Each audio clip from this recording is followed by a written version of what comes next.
Ndugu zangu, nimeamua kutumia jukwaa hili leo kushukuru na kupongeza kwa kumaliza uchaguzi, kuhimiza umoja na mshikamano wa kitaifa na kusisitiza kwamba Jamhuri ya Muungano wa Tanzania kama taifa ni muhimu zaidi kuliko matakwa binafsi ya mtu yoyote.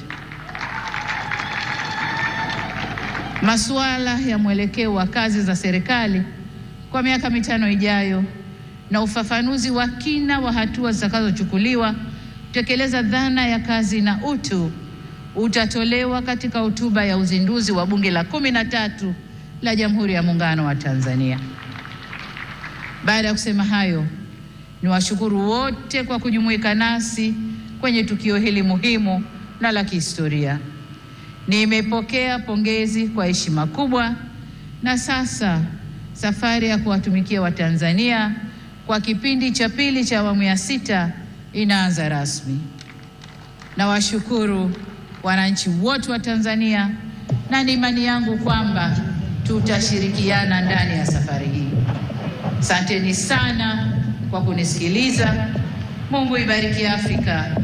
Mungu ibariki Tanzania. Amen, amen, amen.